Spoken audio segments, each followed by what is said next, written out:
Welcome to the Artful Conversations video series where we're talking about the Bachelor of Fine Arts program at MacEwan University.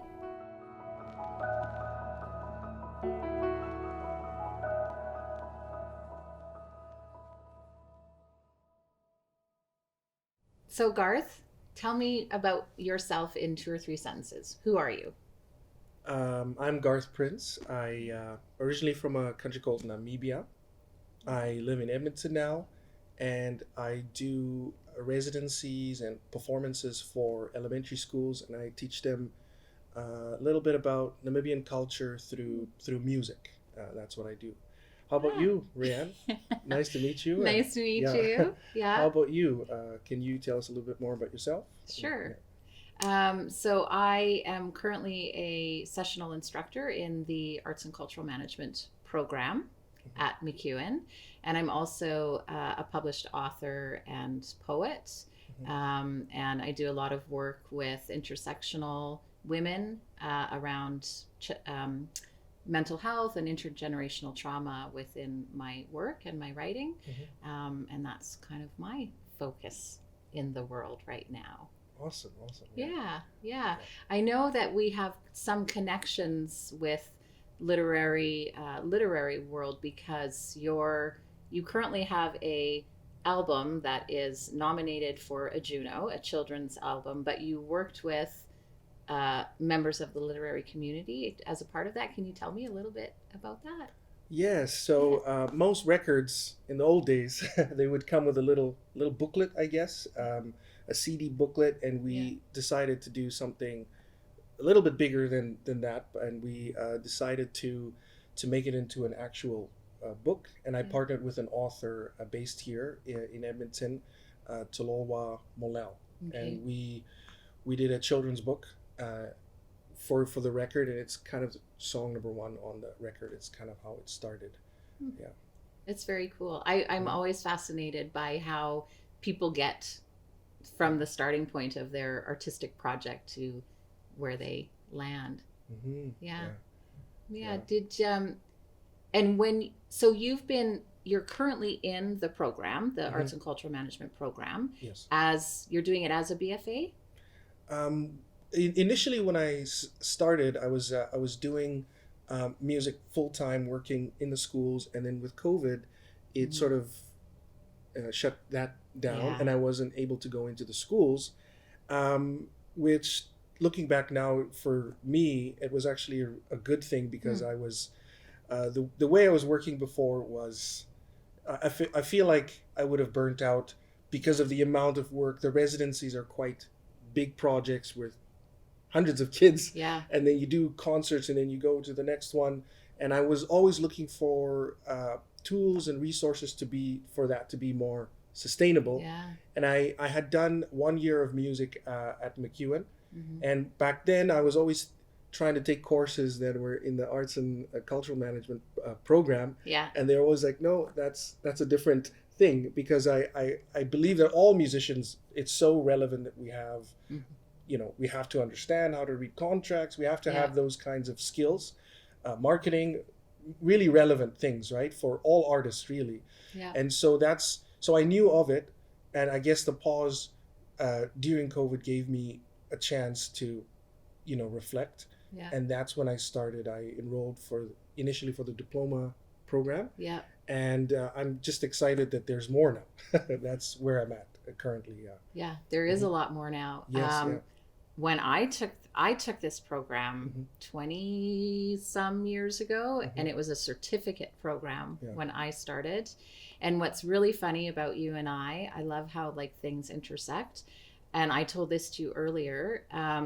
When I was taking this program as a student, I applied for one of those artist residencies to bring in an artist into my son's Mm. school, and they did the whole thing that you're doing now. So I just think it's like a really cool circle that Yeah. we are going through, and you're now doing that. And Yeah. that was what started me, like I was in the program, and it made me start thinking more and more about the possibilities for artists and Hmm. kids, and how the arts in Edmonton can move through different cycles or different life cycles. Yeah. Yeah. And you mentioned to me before how the program is really helpful in helping you start your career Yeah. moving. And can you speak a little bit about that and in what ways you found it helpful? Yeah. So I was a single mom, and I knew that you know, I had always been in theater as a young woman, but I knew that being a single mom, I couldn't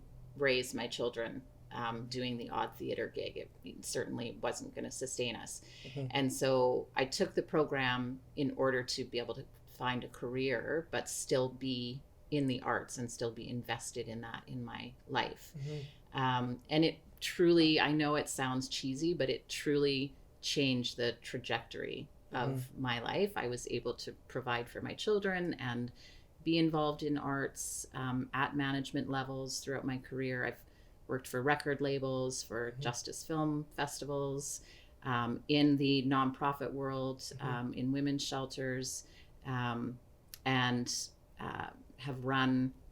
I ran a literary festival for 7 years, so it allowed me to find my way through a path that now has come to fruition, where I've been able to create, a really successful career as an arts manager and as an artist. So I've been able to do both, right? And I often think if I had gone into a corporate career, I don't think that I would have been able to sustain my artistic creation side the same way that I have been able to do that, because I've been working in the arts forever. Like I've always said the arts is my life. It always has been, because it's been how I work, how I create, how I pay bills, how I raise my children, the whole thing.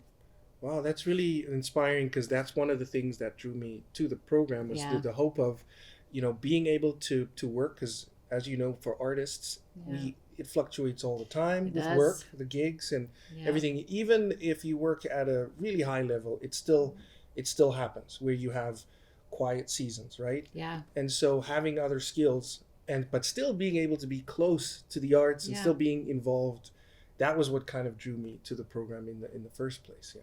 And I think because you have a history of already being an entrepreneur, somebody who has had to kind of learn how to make it happen without a background of arts management, you're already coming into this with such an understanding of some of the levels that you need to go to in order to make it work.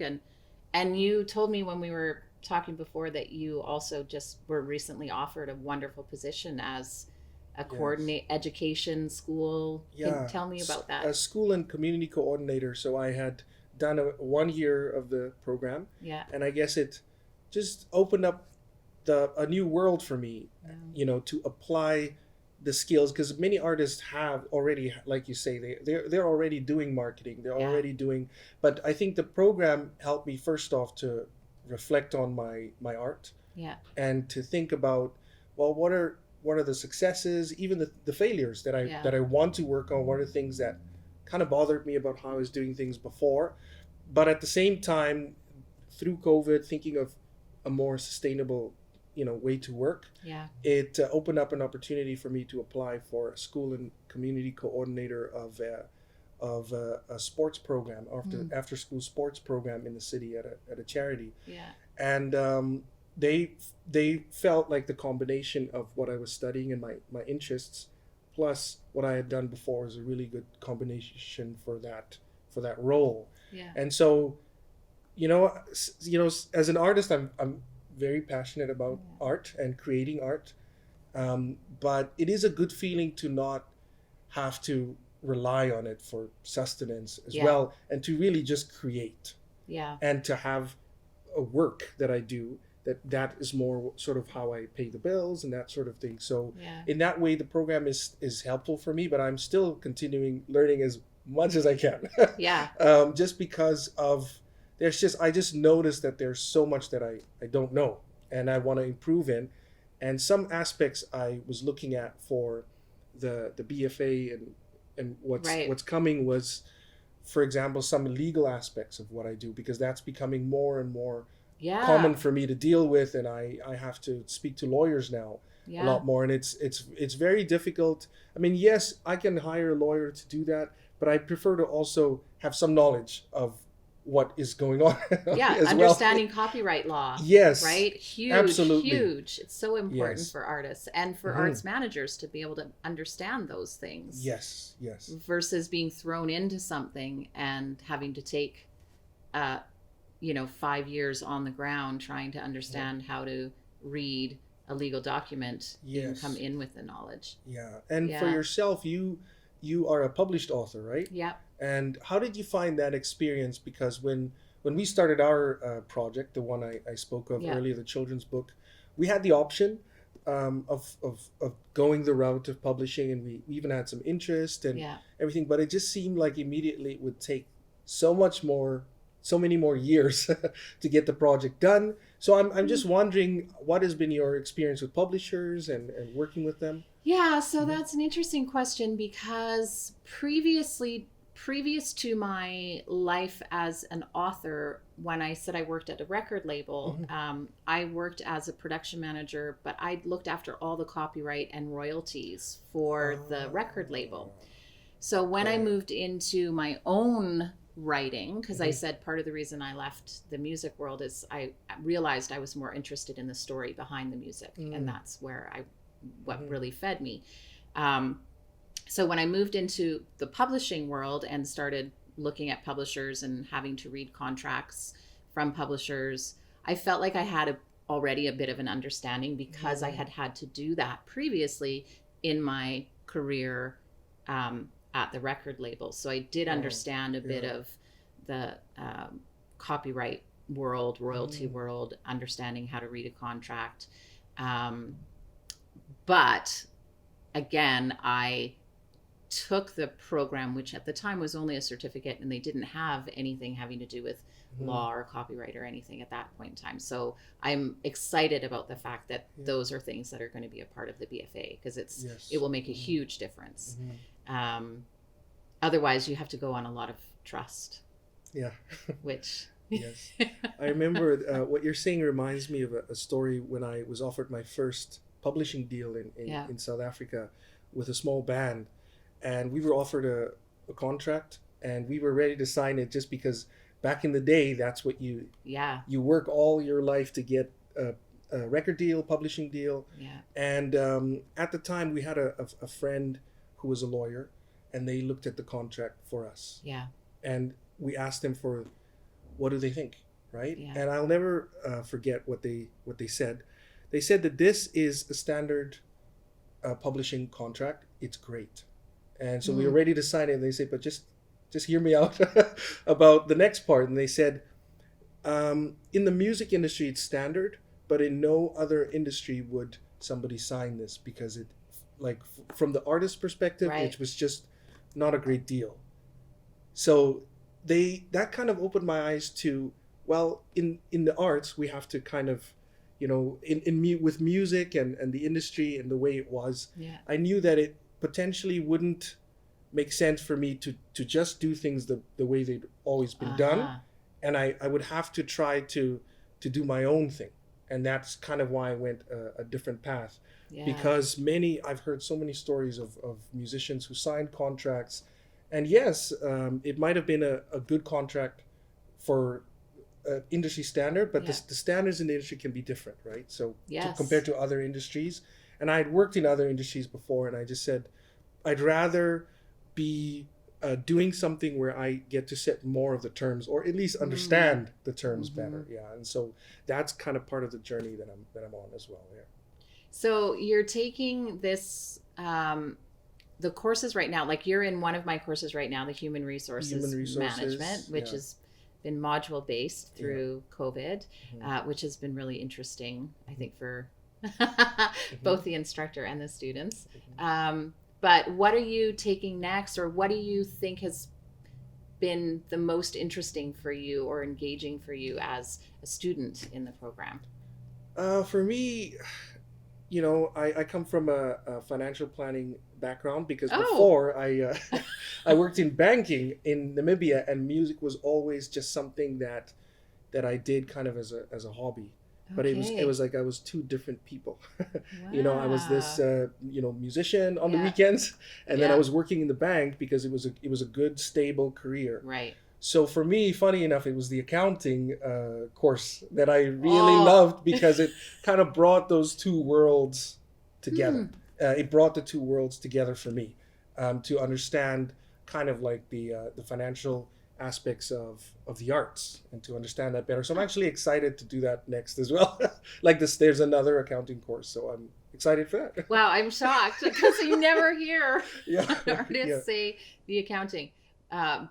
But at the same time, I'm saying that I'm like really into fund development Oh, and you resource yes, development, yeah, and people are always like, "What? Why would that interest you as an artist?" But yeah. I like understanding how relationships work, and that is a huge part of resource development, and how the Mhm. money works is a huge part of artist development, and having that Yes. understanding. And we, Yeah, we spoke earlier about in Canada we have the extra opportunity of getting grants, yeah, and so that's very important too. And that's another reason why I was so excited about the accounting and learning yeah. all of that and reporting it well and all of that Right. sort of things, right? So I was excited for that aspect of it as well. Yeah. Yeah, because understanding the reporting Hmm. is as vital as understanding how to, it's great to get the money, but you have to Hmm. understand how to report on it and how to engage back to your funders and your community and Absolutely those right. people that you have responsibilities to, Hmm. etc. Yeah, Absolutely, because it builds trust as well. If you yeah, do that really well, you kind of build that reputation as an artist yeah, that does that well. yeah, Yeah, yeah. as well. Hmm.